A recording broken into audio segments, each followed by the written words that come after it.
Hi guys, welcome to the Haxton Knits podcast. If you are a new viewer, this is a podcast about knitting, and I'll show you a whole bunch of clips of my life here in Okinawa, Japan. If you're a returning viewer, I'm so glad you came back to see me today. I am coming to you from the top of Awadake. Check this out, guys.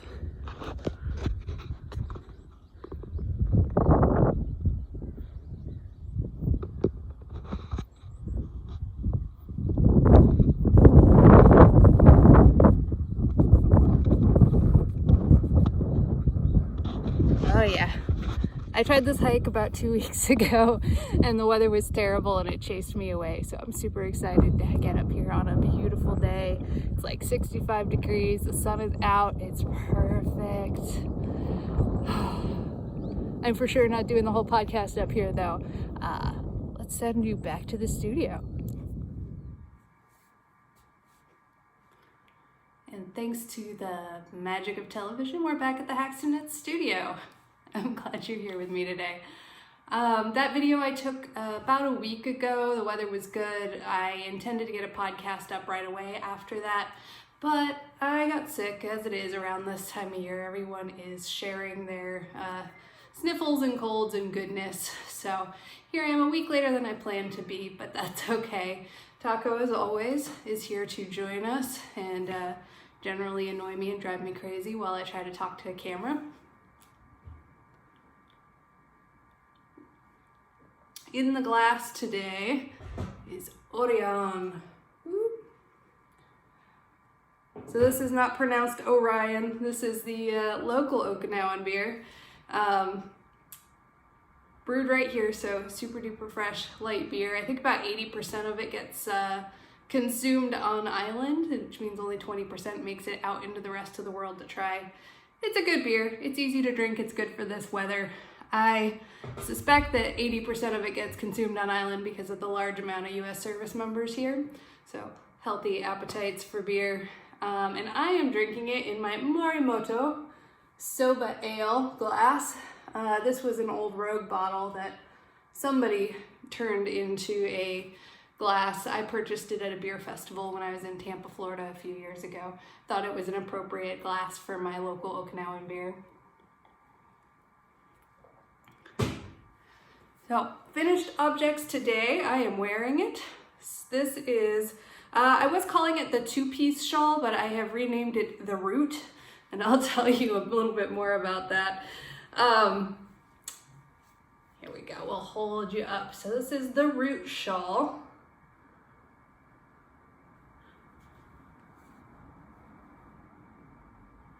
The reason I call it the Root is, well, first of all, naming things is hard, but when I was hiking in Alaska and hiking Resurrection Pass, I was thinking up a hat pattern, the hat that I talked to you about last episode for the Master Knitter, and I decided that since I loved hiking so much and I love to draw inspiration from my hikes, that I would do a series of patterns and I would just name them after the hikes. As it is right now, I don't have any intention of them being a cohesive series of patterns, but it's a fun idea to draw inspiration from. And I'll hold this pattern up again and show you a little bit more about it. The name The Root comes from the Root Glacier Trail, which is just north of McCarthy, Alaska, and I just loved I loved hiking this trail because it goes up to the glacier. I thought it was a really easy glacier to access and to get up onto. But also you can see where a couple of different glaciers come together. So especially if you pull it up in like an overhead satellite view map, you can see the Root Glacier and the Kennecott Glacier all coming together. And I thought that was an interesting inspiration for the way the colors come together and slide together on this shawl.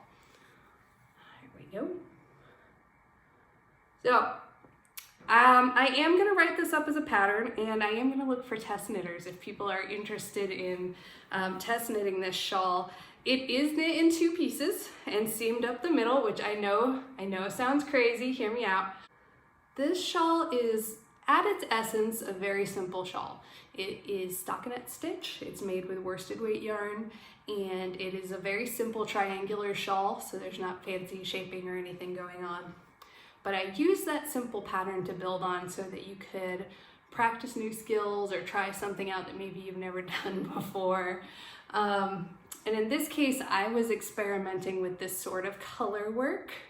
So it's actually knit, you know, upside down basically, but I don't need to hold it upside down for you. So this kind of color work here, each of these strands that is knit, you will cut a length for a length of contrast yarn for each strand of this stripe. So you can see there are 3 strands on this stripe. If you wanted to do this with mini skeins, if you want to do it all the same color or different colors, it's up to you. You can play with it however you want, but similar to the way you do with intarsia, you are going to need to cut a length of yarn. In this pattern, I say about 7 feet of contrast yarn. That is going to be more than enough to cover the longest stripe. So for these shorter stripes, towards the corners, you're definitely not going to need that much yarn for each one. If you're familiar with intarsia, for every color that you're using, you will measure out a length, and usually they wind them into little bobbins or butterflies or center pull balls and hang those off the back of the work. This is the same thing that's happening here, but because you don't need very much yarn, I actually find it simpler to not wind them into any ball, but to just leave the strands hanging free. And as they start to get tangled, it's easier to just pull that one strand out of the tangle. And so for me, that was a much easier type of yarn management, but I'll just show you. So as you start a new row, you'll knit 1 stitch in your contrast color, and then you'll work your way across the row.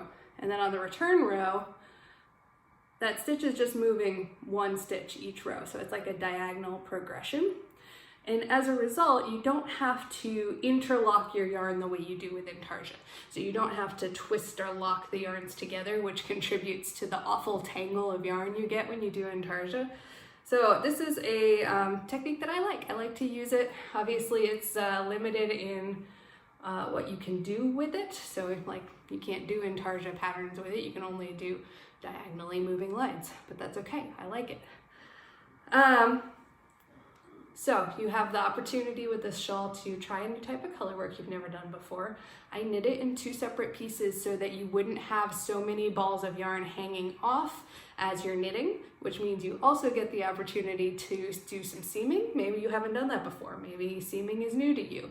I will link in the pattern to good references on how to do the figure 8 start of a seam, so you make sure that your seams lie flush with each other and aren't staggered, and then how to do the mattress stitch in case you've never done it before. The other thing I have done with this is I have put in a little bit of short rows. I know I just said it's a very simple shawl, there's not a lot of shaping. The bulk of the body is just very simple. All you need to know how to do is knit, purl, and yarn over, and that's it. But for the bottom, this is the bottom edge, I just did a little hint of short rows to build up the wings that wrap around your body. I really wanted to build them even more, but I was starting to play yarn chicken and I just didn't feel comfortable writing a pattern where people were going to be running out of yarn and having to get maybe 1 more skein just to finish off the ends. But these bottom edges, it's garter stitch, so no fanciness happening in there, with just a couple of short rows just to gain a little bit of bulk here on the wing versus where the center of the pattern is. So you should be able to see here, there's, 3 garter ridges, and on this end, there's more than that. There's however many garter ridges that is. So this is the root shawl. I named it after the hike, the Root Trail, the Root Glacier Trail near McCarthy, Alaska. When I was working on the Resurrection Pass hat, which is the hat I told you guys about in my last episode, I decided that it would just be fun to name a bunch of knitting patterns after hikes that I enjoyed and then just take inspiration from those hikes. It's kind of funny, I was thinking about knitting a sweater using this sort of pattern, but crisscrossing, so like a plaid And it made me think of the switch packs when you are hiking up Mount Alyeska, up the north face. And at that time I didn't know that there was already a somewhat famous sweater pattern out there by Caitlin Hunter called Alyeska. So I was very sad when I couldn't name my sweater that.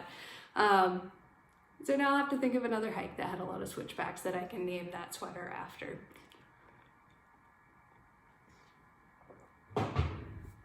So this is it, all done. It is so squishy. Okay, so the yarn for this is Blue Sky Fibers Woolstok. The color for this was, the main color was cast iron, and I used 2 of their 150 gram balls to create this. Basically 1 ball for each side. You could potentially continue knitting to as big as you want or until you run out of yarn, but I wrote the pattern just a little bit short so that hopefully people wouldn't be running out of yarn depending on what gauge they're knitting at. The contrast colors that I used, I actually purchased one of the Woolstok worsted bundles. I think they have 3. This one, the one that I used, was the Cool bundle, and it comes with 7 colors, and each of them comes with 3 mini skeins of each color. So I ended up using 4 of the colors, and I don't know the names of them off the top of my head anymore, but I will post them up in my show notes for you if you want to do that. And it was just enough. So I would say that if it weren't for the fact that I was designing this on the fly and I would knit a thing and think I was done, and then after I blocked it I saw it and wasn't happy and reknit, I think I wouldn't have been playing Yarn Chicken as much. But as it was, I thought I was done about twice and ended up cutting all my yarn and then changing my mind and pulling out. And so I did have enough yarn, but I would say that it's pretty close to using up all of the minis from that bundle. I only used the 4 colors, so the bundle comes with 7 colors. Some of them, I intended to use all of them, but some of them were just too dark against my main color. But if you're interested, I am gonna call out for test knitters for this, so maybe if you want to test knit,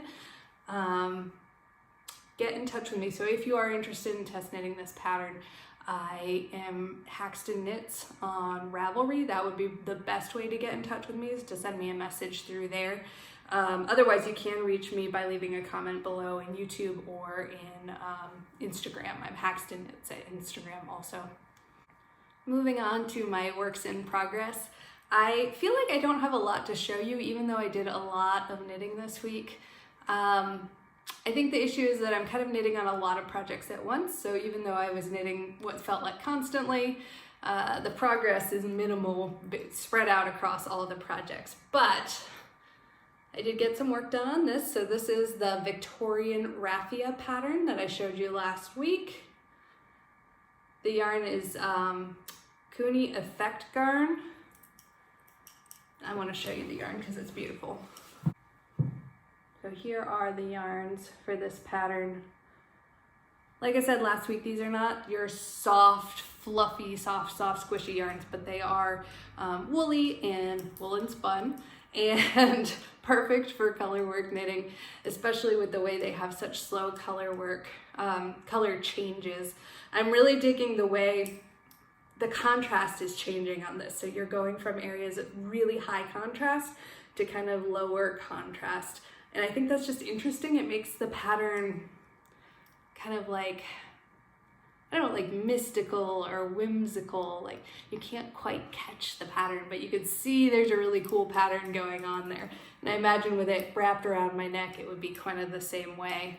I'm about 1.5 repeats into this pattern. I expect I'm probably gonna do 2 or 3 repeats and then join the cast on edge and the bind off edge together to have a cowl to go around my neck. Like I said last time, this pattern is actually for a double knit scarf, and I chose instead to do color work in the round. So I did 2 repeats, so one side, the other side, and the intention is that I'll block it flat and then wrap that around my neck to make a cowl or scarf. That'll depend on how the colors end up once I'm done. So I'm really enjoying knitting on this. It's just a little bit tricky because it is heavily charted pattern, so I can't really take it with me on the fly and just pick it up easily. I need to have a space where I can have the pattern in front of me and really see what I'm working on. My other work in progress, living in my Mrs. Brown's bag, yeah, is the Nell sweater. Again, I've gotten quite a bit of work on it, but it's a fingering weight yarn and a long sleeve sweater. So the progress appears minimal, but this is the front with the neck. Obviously, I have a lot more body to knit still. And then the color work of the arm and the start of the puff sleeves are done. I never talk about my needles. A lot of YouTubers talk about their needles. I don't know why, maybe, I don't know why, but I'll tell you about my needles. So these are the Carbons interchangeable set. They are a carbon fiber needle with a tip. I'm not sure if it's nickel, just not sure. The interchangeable set comes with black cables. I've bought replacement cables over the years, and so these are different colored ones now. These are my workhorse needles. I have had this set for a long time. I'm trying to think. I know I bought it. I've had it for a long time. I want to say I've owned the set for almost 10 years. And these needles are just, they're great. They're workhorse needles. I like that they're metal. I feel like for me, wood needles tend to feel a little sticky and things won't slide across the needle well. I know some people don't like metal needles because they think they're too slick and maybe the yarn gets away from them or the stitches fall off the needle. The nice thing about this set is that, I don't think you'll be able to see it, but the carbon fiber portion of the needle, let's see. Yeah, that's not really gonna focus. But anyway, the carbon fiber portion of the needle, it's got just a little bit of texture. It reminds me of a wood grain. And so it's kind of the best of both worlds. You have like the little bit of metal to help speed you along as you're making your stitches, but then a little bit of texture to help grip the yarn so that your slippery yarns don't just fly right off your needle. And so I like these a lot. I think, when I bought them, they were very affordable for what I could afford at that time. My budget, you know, everyone's budget is different, but I was looking at purchasing my first interchangeable set, and at the time, interchangeable sets felt very expensive to me. And so this was a set that I liked a lot, and I thought was a reasonable price. I've been considering for a couple of years getting a set of the Haya Sharps. I like those a lot. I like the needles are just nice and pointy, and for me that's something I enjoy. I find sometimes with these carbon needles that if I am knitting on a project like lace, usually lace is the problem where you're doing increases and decreases. I want a pointier needle than these ones are. I know a lot of people like the Addi Turbos or the Addi needles, and I actually don't like them. People say they're very fast, but for me, something about the metal of those needles feels soft. I know it's stupid, but when I knit with them, the metal feels soft against each other, like the way the needles slide across each other as you're forming the stitch feels draggy to me, which is, I know it's ridiculous, but the short, why am I rambling about needles? Oh, I don't know. The moral of this story is everybody likes and dislikes needles for different reasons, and I can just tell you what I like and dislike about these needles, and maybe that will help you make a decision if you're trying to make needle choices too when it's time to purchase needles. Like I said, I've had this set for 10 years and I've never had any issues with it except maybe about 2 years ago. I was spending time in Texas in the summer and it was very hot, and I was keeping some of my projects in my car, and I noticed that that is when I started having issues with some of the cables coming apart from their metal coupling. Let me show you. So where the cable joins this metal part, it's glued in there and the glue was coming undone. At that point, I had already owned these needles for more than 10 years. And so to have, you know, 1 or 2 of these happen after 10 years of heavy knitting. I knit a lot, guys, and these are just workhorse needles, so I'm really impressed with these. The carbon needles are the ones that I like a lot. Yeah, I'm not gonna replace them. I keep thinking about getting Hayas, but to me, I actually have 2 sets of these because for a long time I wanted to do just 2 circular needles. The Hayas brought me around to the magic loop method, and I'm doing more magic loop now, but I can't justify buying a 3rd set of interchangeable needles when I have a set of needles that I like and they work just fine. Boy, that was a ramble, a side quest. I went on a little side quest there, guys. Last of my works in progress this week, I think from last week you will remember my stripe tease socks that I was talking about. So these are by General Hogbuffer, or the House of Hogbuffer.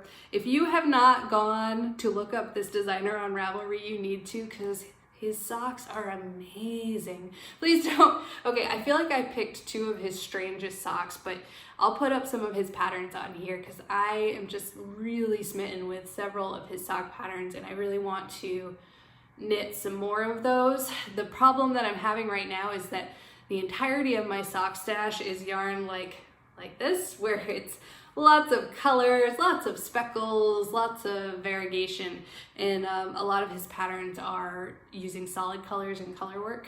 And so I'm having to decide if I want to purchase and ship yarn, which, gosh, one of my goals here in Okinawa was to really twiddle down my stash and knit a lot of my stash yarn. I don't have a ridiculous stash, but it's, you know how stash is. It kind of gets away from you if you don't do some pruning from time to time. Anyway, back on to our main quest here. So I had knit 2 of these socks, and one of them was huge, and I don't know why. I have counted. Definitely, I was using the same needles. I was using the same stitch count. One of my very fine viewers suggested that maybe while I was drinking my beer, my knitting gauge got off. That is definitely a possibility at all times. Beer-related accidents happen with knitting. But I didn't relish the idea of knitting this sock a 3rd time. So I wasn't sure what to do. And then it kind of occurred to me, you know, this sock, it is a process sock, not a product sock. So you've heard people talk about process knitting versus product knitting, where you're knitting because you enjoy the process of knitting versus you're knitting because you want the final product of knitting. I am almost always somewhere in between, a little bit of both, but I definitely enjoy learning new things and learning new techniques. And so I thought, you know, with a sock like this and a yarn like this, do I really have to have 2 identical socks? No, I do not. And so I went back to General Hogbuffer's page and I found another sock that was knit with the same sort of intention, and that is that it's constructed not in the standard way that a sock is. I'm going to put this on a sock blocker so you can see it a little better. All right, here we go. I have not grafted the toes yet. I have not woven in my ends, but this sock is knit by first knitting the cuff in the round and then knitting just little short flaps, picking up the flaps, and then knitting on from there. So you can see, and the intention of the sock is to knit a sock that is not knit in your typical construction. So I thought I could definitely knit another sock with the same intention. So this is the stripe tease pattern. I went back to House of Hogbuffer, and there's another pattern there called, oh, hold on. It's called Vertizontal. So vertical and horizontal combined, Vertizontal. And it involves just a different way of constructing socks. It is a free pattern. The designer notes that there's probably some mistakes in there and that the socks didn't fit very well, which is not a problem for me. I'm just, honestly, I'm enjoying the process of flexing my knitting skills by trying to knit things that are constructed in a newer, different way than what I'm used to doing. After a while, you know, you can knit so many pairs of socks, but it's fun to experiment with different techniques. So I have cast on, there's not a lot to see here, but this will be the start of the Vertizontal sock. And when I'm done with this, I am really looking forward to knitting some more of his patterns because they're just beautiful, beautiful, beautiful. So that is all for my works in progress that are really significant and worth talking about. I have other projects that I didn't put much work on over the last 2 weeks. One sock down. That's it for my whips. So it is December, so December 21st, it's about 2 in the morning on December 21st here in Japan, which means in the US it's still the 20th, but near enough to the end of the year that it's the time of year that I like to reflect on the things I knit for the year, what I learned, how I grew, what were my goals for last year, what are my goals for this upcoming year. It kind of sounds strange to set knitting goals for the year, but the truth is, like, knitting it's part of my life. It's a hobby for sure.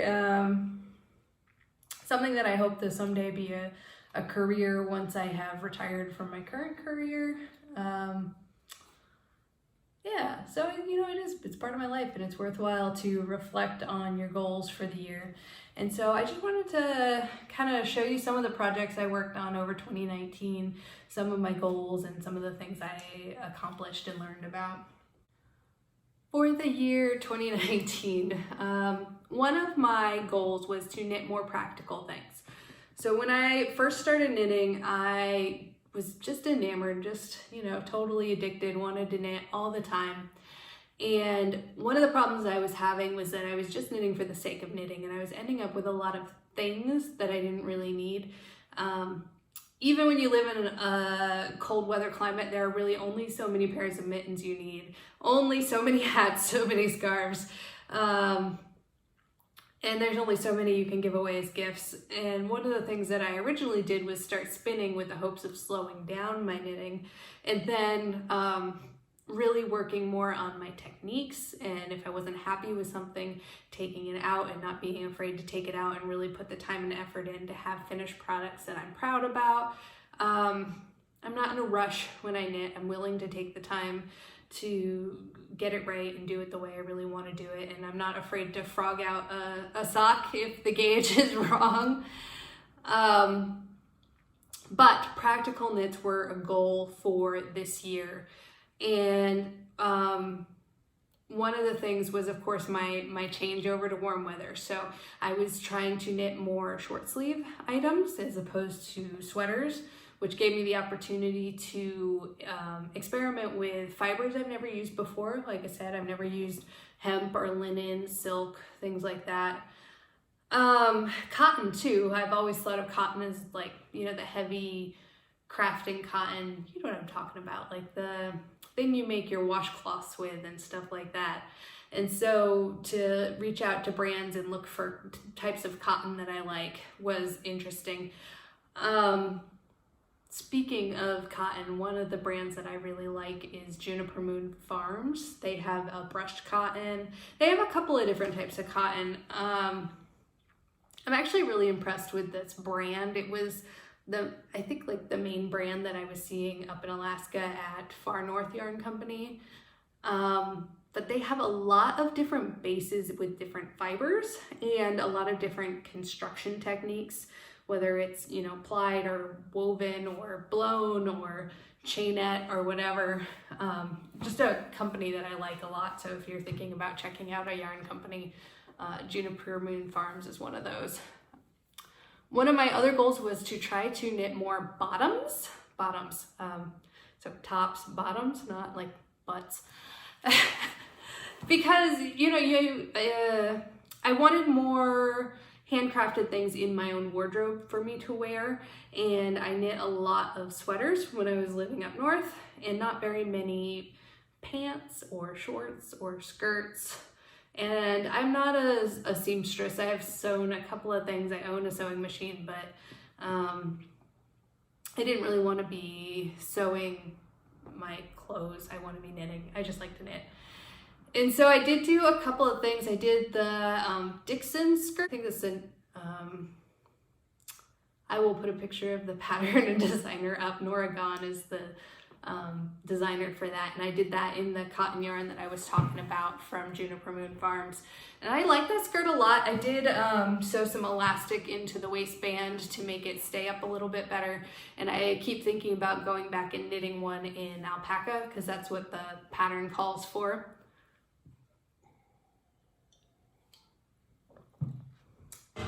And then the other pair of bottoms that I made was a highly modified set of shorts. I think I've mentioned these before when I was talking about some of the Stephen West patterns that I've knit. But he has a pattern called Sports, which is a little pair of shorts with the kind of design at the bottom. Oh gosh, how do I say this? You know, workout shorts where the bottom edge of the pant has that little like split at the leg, I'm assuming to allow you to be able to move more freely. Anyway, so I know I have shown pictures before of my sports shorts, so I'll just put a quick picture in and not talk too extensively about those. But that was it. I did the skirt and I did the shorts. I have this dream of knitted pants. I know that's a hard sell. Do people want knitted pants? Probably not. Something I think about is maybe you've seen them, they're wrap pants where it's basically a big rectangular piece with two ties and you wrap them, one in the front and one in the back. I thought that would be something that would be interesting. Maybe like a mosaic stitch wrap pant. We'll see. That's been like kicking around in my brain for a while, but I don't really know if people would really want to knit that much. It's big. And then of course, if you knit it with a thick yarn or to make it go faster, then you end up with a very heavy pant. So yes, so goals for 2019, pants, skirts, bottoms, dresses maybe. I didn't knit any dresses, but things I wanted to think about. Something else that I really wanted to do was work on expanding my skills, not just in knitting. So crochet, I've said I crochet a little bit, so I wanted to tackle some crochet projects. And I tend to tackle things above my skill level because I'm not scared to look them up and try to find tutorials and take my time. And so that's kind of what happened with my crocheting. I don't crochet much, but I'm going to show you my blanket that I made this year. This is the Mystic Lanterns blanket by Jane Crowfoot. And I think some of you might say, well, that doesn't look like a very beginner crochet pattern. And it's not, but Jane Crowfoot does a good job of explaining step by step. Something that I like about this pattern is she would write out a row of instructions, a round of instructions, what is it in crochet? And then show a picture of what you should have. So, you have the one row, picture, next row, picture, next row, picture. So you can really see if you're doing things the right way. A problem that I had was that her pattern was not available online in any sort of digital format. So I did have to buy it and wait for the pattern to ship to me. But that's okay, that was good. I watched an interview with her on YouTube once, and she talked about how she used to do these crochet along patterns with the intention of teaching you step by step as you go. So you have a very complex pattern, but each step they break down and teach you. And so I thought she'd be a good designer to start working with, and I was right. It was great and easy. I definitely have to make a mention about the color choices. So in her pattern, she suggests that you take your yarns, you put them in a bag, and you draw them at random out. And I'll put up a picture of the pattern. You'll see that the color layout is very, very different. I didn't love it, and so of course what do you do when you're on Ravelry? You start surfing around and looking at other Ravelry people's patterns, who's already knit this pattern, what colors did they use, what yarn did they use, and I found this one by QuirkyLaurel. I didn't ask her permission to talk about her on the show, so if you're watching and you I don't know, say hi, say hello. I hope I didn't do anything wrong. But I saw her pattern and I just really loved it. And so I looked at the yarn she used and kind of mimicked the way she used her colors. So you can probably see that the colors sort of slowly fade out, and I will post a picture of it laying down flat so you can see it better. And she also put on this bobble border, which is not in the original pattern, and linked to instructions on how to do them. This yarn is KnitPicks, and I bought it as a set. I think it was like the, what was it called? Pastel Rainbow. Anyway, so it was a set that I purchased. It looks like QuirkyLaurel, when she did hers, that she traded out the gray for a different color blue, but I kept the gray that came with the set. And there's a little bit of a story behind this blanket. My friends who know me are probably sick of hearing about this because I'm pretty proud of this blanket and I talk about it frequently. But when I started working as a new nurse, I worked in labor and delivery. And I knew that I was not going to be working in labor and delivery for very long. I had other places I wanted to go with my career.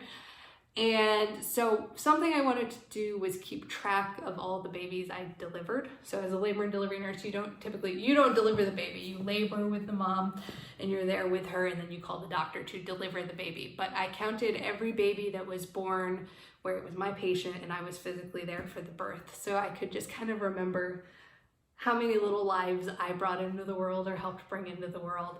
And so that is actually what this pattern is every single one of these little motifs is knit for a baby that I delivered.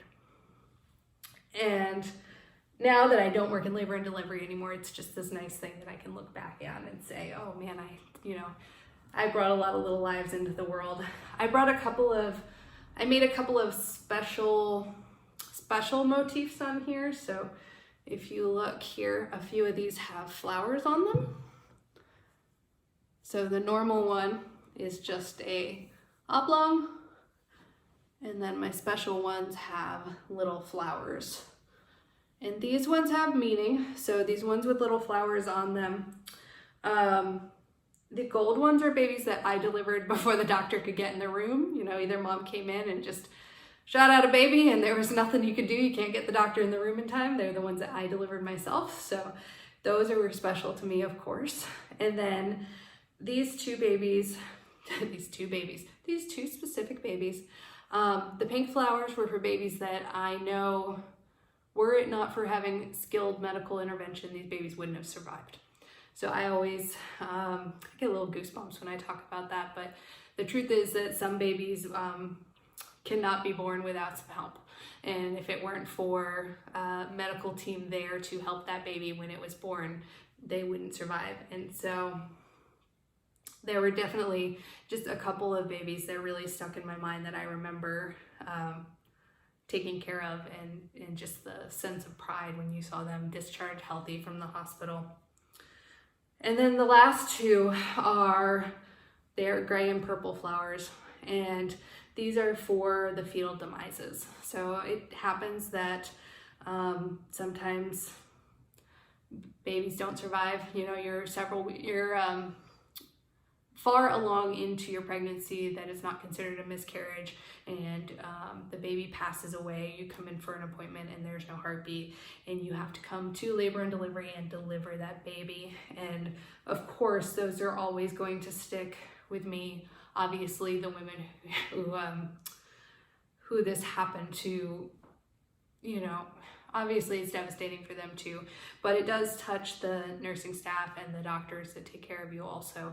And I just wanted to remember those patients and those babies as well. It didn't feel right to not include them in this blanket. It was a celebration of the lives I delivered.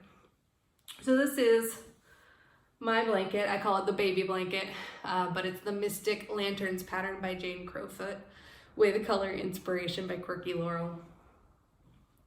And I'm really glad I tackled it. So every time I crochet, I have to look up, how do I double crochet? How do I single crochet? How do I half double? It doesn't stick in my head. And there was a lot of looking up during this process, but that's okay. I made my way through it and it turned out beautifully. I'm going to throw in some pictures now that I found on Ravelry of various Ravelry people's projects that I just am in love with. There's just a lot of beautiful crochet blankets that I'm seeing right now. And I did notice that a lot of them were also Jane Crowfoot patterns. So go figure, I found a designer I like. And then as I'm browsing through Ravelry, I see her designs and think, oh, I like that. I wonder who made it. Some of the other skills that I worked on this year were weaving. So I wove, I actually only made three projects, and they were all just basically long wraps, you know, nothing exciting, just basic weaving. I got a rigid heddle loom. I think it's a 16-inch, maybe a 14-inch, I'm not sure, with the intention of using up some of my handspun yarn and also using up some of my stash yarn that I didn't really have plans for, or maybe stash yarn that's been hanging around for way too long. And I enjoy the weaving, I do. I have a hard time being stuck in one place, so not being able to pick it up and move with it. So I do find that I don't pick up my weaving as often as I pick up my knitting, but I enjoy it. Kind of the same thing with spinning. I enjoy spinning, but because I'm stuck attached to my spinning wheel, I don't do it as often as I want to. But yeah, I was excited to try that. I like the way they're turning out. I'd be interested. What do you guys do with your rigid heddle loom projects? I am interested in making something more with the fabric than just, you know, a straight wrap around your shoulders. And I know there's lots of options, but give me some of your inspiration. I keep thinking about maybe making something and sewing it together to make larger garments. Yeah, tell me, comment below. Tell me what your favorite thing you've made with your weaving has been. And maybe that'll be my next weaving project as well. One of the other skills that I worked on this year was Tunisian crochet. It's something that I've always been interested in. If you've never seen Tunisian crochet, to me it kind of looks like a crochet hook on a circular needle. So you have your hook with the long cable and a stopper. I think there's another version of it where there's also like another crochet hook on the other end. I think like circular Tunisian crochet, I'm not sure. But it's something I've always been interested in, and I wanted to see what it was like. And I made one project. I made a shawl with it while I was staying in a hotel in Texas during the year. And I'll put a picture in. I apologize, the pictures are not great. They're my hotel room pictures. I am not sure that I'm going to continue doing Tunisian crochet. It was something I was curious about and interested in learning. But I like knitting and I like crocheting, and I did not like Tunisian crochet as much. I found that having all of the fabric on your crochet hook made it feel harder to manipulate your hook. And I like crochet alone so much, and I like knitting so much, that to have this sort of in-between knit and crochet that I didn't like as much. I just don't anticipate I will do much more with it, but it was neat to try it. It was a nice skill to try out. It reminds me a little bit of Nell binding. If you've never heard of Nell binding, it is, oh, I have a kit, hold on.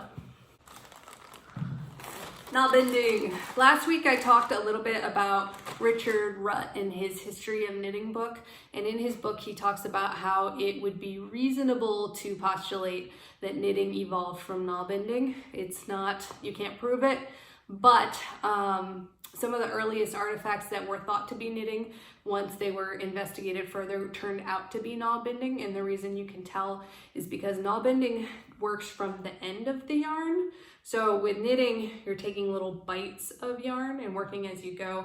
With Nell binding, you're working from the end, and it's kind of like sewing a little bit. And so when you reach the end of your length of yarn, you have to join another length, but you end up creating a fabric that is very similar to the knit fabric. When I lived in North Dakota, they do a festival there every year called the Norse Hust Fest. And there was a gentleman, Larry Schmidt, who was there selling these little kits about Nell binding. And it's Nell binding for beginners. And this is the tool you use. It looks like an oversized sewing needle. And what you end up doing is you sort of, I always think of your thumb as your other knitting needle and then your yarn here, and you're kind of like, you know what, that is not a good explanation. Anyway, you are using your thumb and you are using this sewing needle to create a fabric. I attempted to do this. This is just my little practice swatch. So you can see it doesn't look exactly like knitting. To me, it looks like a little bit like twisted knitting. The cast on edge, I think, looks very close here. But these were, they were going to be my attempt at a pair of mittens eventually, or wrist warmers. I got started working on it. I enjoyed the process of learning about it. This little packet that I got came with a little bit of history of knob bending and instructions and a couple of patterns. Like Tunisian crochet, it's something that I wanted to learn. I did a little research, learned about it, did a little practice swatch, and then felt comfortable to just move on and say, you know, yep, that was interesting. I'll keep it in my toolbox to use if I ever need it, but I just don't prefer it. One of my other goals for 2019 were socks. Speaking of digressing, Kristen over at the Bull and Vine podcast does the box of socks knit along every year. I don't think she's going to do it this year in 2020, but the idea is that you're going to knit 12 socks for the year, and I thought this was my year. I'm going to knit 12 socks. I did not knit 12 socks. No way. But the reason I thought that I was going to be able to knit 12 socks was because I was participating in the Sock Madness for the first time. If you have not heard of Sock Madness, it occurs on Ravelry. There's a Ravelry group. It starts in March, coinciding with March Madness from basketball. It runs for several months, but what happens basically is there is a qualifying round, so they're going to drop a pattern and you have to knit that pattern, and there's a time limit, and as long as you can get a certain portion of that pattern done within the time limit, you will be put on a team to participate. Participants get all of the patterns for free, so there's no cost to participate, and you're going to get a bunch of free patterns. I think it worked out to be 12. I'll have to look and see, because there's a certain number of rounds, but then there's also the qualifying sock pattern and some bonus sock patterns along the way for those ridiculous people who knit so fast that they needed to knit another sock while they waited for the round to finish, which was not me. Now, if you're hearing me say this and you're thinking, I am not a fast knitter, this is not for me, wait for it. You can still participate, because they survey you at the start of it and ask basically, what is your skill level? What is your knitting speed? What is your life like? And they try to put you in teams where you're going to be basically working with people in the same skill level and so same knitting speed category. I was so tempted to lie and just say, I'm a beginning knitter and I have no time and it takes me forever, but that would be no fun at all. So I did end up in one of the faster groups. So after you have qualified, what happens is at a certain time, the pattern will drop. You're gonna knit for your life. And as soon as you have finished knitting, you have to create your Ravelry project page and submit it. And as long as you are one of the faster knitters on the team, you will move on to the next round. Each round, so many knitters are booted from your team. And of course, at the end, one knitter from each team all go head to head for the final round. There are prizes. There were a lot of prizes. I feel like people just kind of donate. Because this isn't run by any sort of organization, it's all volunteers and participants. I noticed that a lot of the participants from previous years just donated a ball of yarn, a pattern, whatever, discounts to their Etsy stores, things like that. I feel like there were like 200 or 500 prizes to be given out, which is pretty exciting. But I will show you my socks.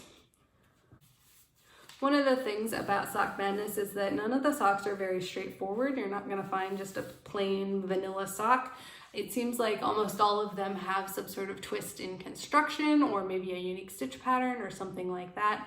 You do have to knit to the size they specify. So if they say you have to do 9 repeats of the stitch pattern, you got to do it. If they say it's got to be a 9-inch long sock, you got to do it. As a result, not all of the socks that you knit are going to be a size that will fit you. My intention was that I was going to give any of the socks away as Christmas presents, but yet, you know, Christmas is very close and none of these have gone out in the mail to anybody. So it's hard for me to give up socks, even if they're socks I'm not wearing. This was the qualifying round sock. I'll show you this here. I didn't pick the greatest yarn for this because it's just, I feel like it really needed just a plain, simple yarn to show off the pattern. But my goal was really to do some stash busting. This pattern is called Sock Madness. It's by Elisabeth White. And this is, of course, the Zauberball is the yarn I use. And what is unique about this is that this is done in smocking stitch. So let's see if you can see. These are not cables. This is a stitch where you wrap your working yarn around. You do usually use a cable needle or a spare knitting needle to do it, but they are not cabled stitches. And smocking stitch is something that they had me do on the 3rd level of the Master Knitter, so it was exciting to see that stitch pop up in a project right afterwards. So these were the qualifying socks. You do have to knit both of them and send pictures of both of them together, so you can't cheat. They do ask you to mark all of the repeats. So for example, this yarn is very busy and you can't see it very well, so I ran a piece of waste yarn or stitch marker through there so you could see each of the repeats when I submitted these. If you are interested, I made it into the 3rd round of the Sock Madness. The Sock Madness. 3rd round, and that round was, I was too slow. I do work a full-time job, and just the way it worked out, I didn't have much time to knit when it dropped, and by the time we reached the 3rd and 4th round, people are going pretty fast. To give you an idea, if I knit pretty steadily all day long, it takes me about 2.5 days to finish a pair of socks that are this size. So this pattern is called Demogorgon's Lair, obviously inspired by Stranger Things. And it was the 1st round of Sock Madness. And these socks are actually, they're both different. So it's, again, I was trying to use stash yarn. And if I had more time or I had more stash, I would have chosen to use a different yarn for this. So yes, both of the socks for this round were a different stitch pattern. You can see there's a little bit more going on in this one than this one. And the heels were these really interesting sort of helical, sort of spiral shape. I do think they kind of made these weird little nipples on the end of them. And I know a lot of the people who participated in Sock Madness went back and modified the heel afterwards. But you can see that the heel just sort of spirals, and both of the heels spiral in different directions.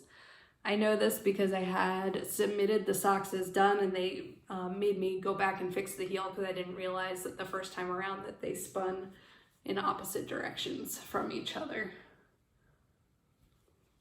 So that was round 2. These socks are really big. These don't fit me at all. My husband likes them. The yarn is Mountain Colors Bearfoot, and then the heels were just some Patons Kroy. You are not allowed to do contrasting heels, cuffs, etc. unless you happen to run out of yarn when you reach that point. So I did originally divide this ball of yarn into 2 so I could make 2 socks, and then I ran out of yarn on both of them almost at the same point. I don't know if you can tell. This one I got a few more rounds into the heel before I ran out of yarn, and then I just used whatever yarn was left over to finish them up. And that is allowed, but purposeful contrasting heels, cuffs, toes are not allowed. You are allowed to use a new yarn if you run out of the yarn that you're using on that project. Round 2. This round, the pattern was called Echoes. It used a, I was gonna say it used a tubular cast on, but I don't think that's true. I think it said you could use a cast on of your choice, and I just love the tubular cast on for the tops of socks. I know a lot of people have talked about tubular cast ons, but basically it's just really stretchy and it just makes a nice finished edge. Let's see if you can see. And of course these are color work, so I loved them. These ones were the fastest ones I knit, even though they were color work, because it's just the type of knitting I like to do. I do regret my yarn choice a little bit here. So the gray is more of that Patons Kroy. The yellow is Marisol yarn Solca Legato, which is a wool alpaca silk blend. It's not super wash, it's got no nylon, so I know I have to hand wash it, and I just find that I don't pick them up and wear them as often because I know I have to hand wash them. But I do wear them around the house a lot. I have noticed that the bottoms are already starting to felt a little bit, even though I haven't worn them very much. Very much. My voice is not with me today. There you go. So I have to. Almost done, I promise. Round 3 was the round where I was too slow. I think I was just barely too slow. I did complete the round and submit my project page, but it looks like someone else inched ahead of me. But this is the round 3 pattern. It is lace and twisted knit cables and regular cables and beads. You can see the beads here on the top. Beads, I like beads, but I don't know that I like beads in my socks as much because, I don't know. Click, click, click. Anyway, so this one is called Inky Madness, and it's, the yarn is Osterman Step Classic, which is a ball of yarn I bought while I was on vacation in Germany. It's got a kind of interesting heel too. I think the stitch pattern is interesting on the heel. But that was the round that knocked me out. A lot of people, after they are out, they will continue to knit along for fun. I didn't do that. I just kind of, my knitting mojo dropped off there, and I think it was just the pressure of having to knit with a time limit I didn't enjoy very much, so I don't know if I'll participate again, but it was a lot of fun. I think it would be a lot of fun to do Sock Madness with a local friend. So like if a yarn shop organized knit-ins during that, so that when the pattern dropped, people could just come to the yarn shop and sit and knit and work together and be social while they're knitting. I think that would be a lot of fun. It is a good way to use up stash. I have noticed that with my sock yarn, I don't tend to stock just plain yarn, so I had to go out and buy all of the solid color yarns specifically for this project. They do tell you ahead of time what yarns you're going to need, but they don't tell you in what order. So basically they say, I can't remember, is it 8 rounds? I think it's 8 rounds. That might be too many. Anyway, they label out sock number 1, 2, 3, 4, 5. You're going to need so many grams of this. We recommend a solid or a speckled or a variegated or a whatever. But they will drop in any order, so you don't know which one's coming first. I did find even the ones that said anything goes, I wished I had done with just a simple solid colored yarn. Maybe that's just my personal taste, but they all had such interesting stitch patterns and complicated stuff going on that I really wanted to showcase the stuff going on and not the yarn. So yeah, that's Sock Madness, and that's why I knit 4 pairs of socks. I did knit a few more independent socks. I knit what I called my Japanese traveling socks. They were the socks I worked on while I was moving to Japan because I had a couple of layovers and overnights and of course a very long flight. And I got those done. I actually finished those on the planes when I got here.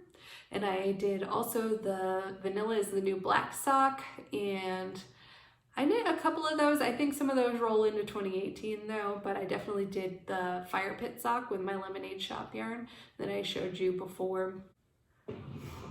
You are being too cute.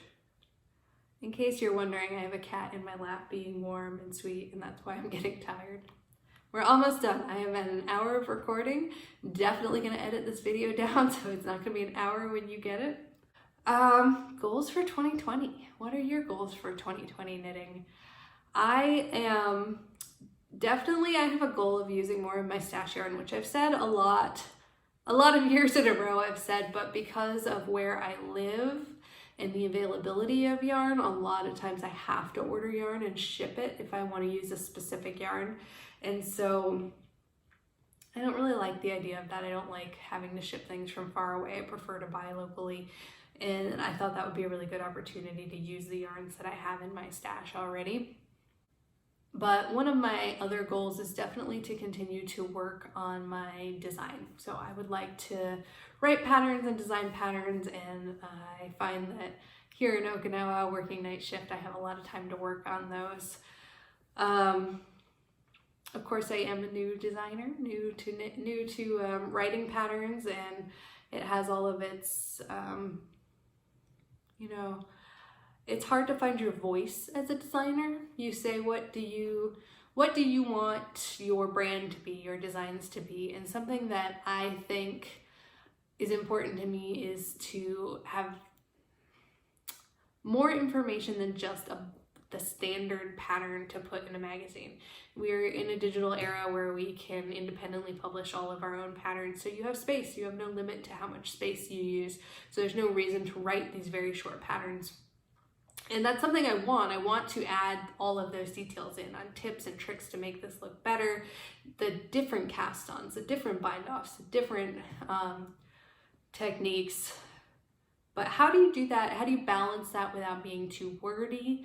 I think we've all had those patterns where, you know, they have a lot of paragraphs and a lot of words, and at some point you feel like, all right, I just want this pattern. This is too much to sift through. And so I think for my patterns, I'm going to focus on writing the pattern first, and then below having all my designer's notes, and just, you know, putting a little asterisk to see below if you want more tips and tricks. So for example, for my root shawl, it's around here somewhere, this one, I will be writing instructions on how to do the Icelandic bind off, because that's on here, how to do this color work. And I'm going to be linking to some good videos with permission. I've got permission to link to some instructional videos on how to do mattress stitch and the figure 8 join. And I'm just trying to decide, you know, do I want to continue to make instructional videos? You know, I'm not an authority. I am just a knitter. I did complete the Master Knitter program, but that doesn't make me an authority on knitting. And so there are a lot of great videos already out there. There's a lot of videos that are really not great too, which is kind of why I hesitate to make instructional videos, because I would rather the person who really has done the research and has a passion in a specific area to write them. For example, I think about like Sockmatician. He does a lot of double knitting, and he teaches a lot of classes on double knitting, and I would consider him kind of a modern authority on double knitting.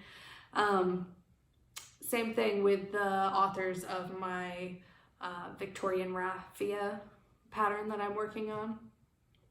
Both also pretty authoritative people on double knitting.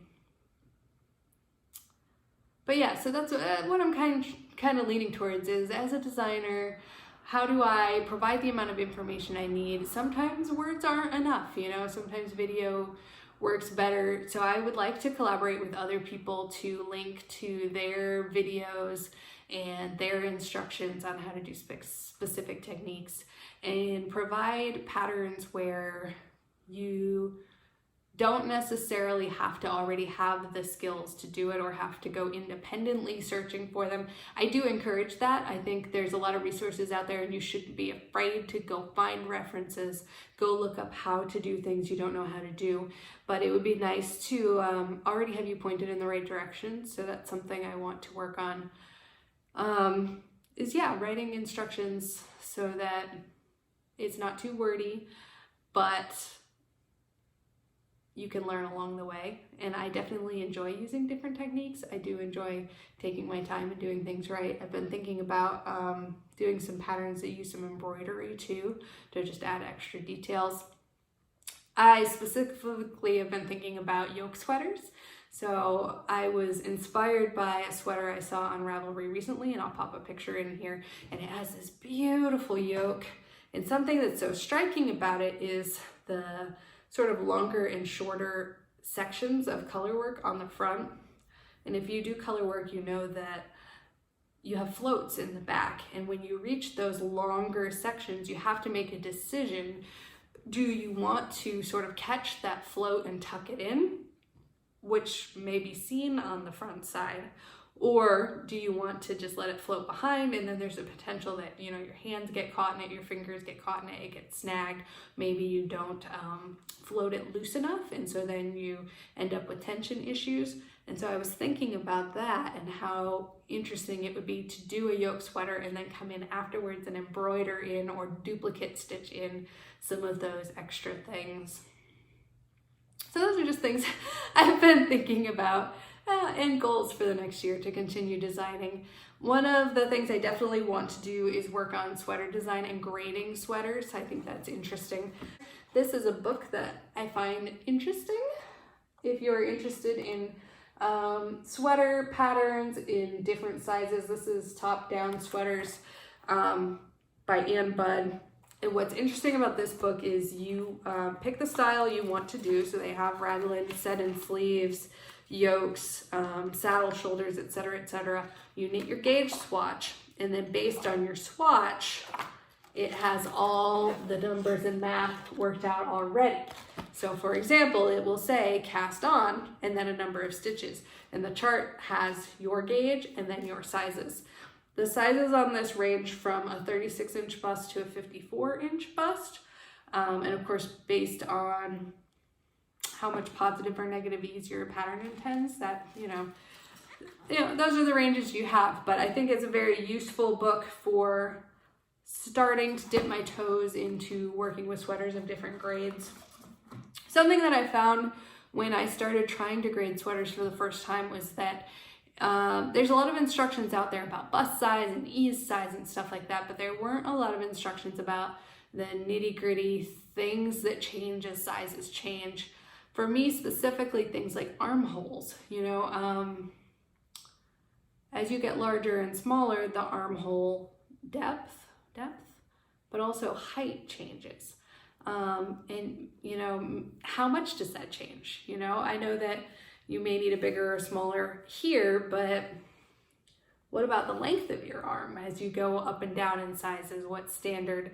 And I did find a book that had, I've got to get my cat off of my book. There we go. Sorry, kitten. Had some of that information. So this is Knitting Pattern Essentials.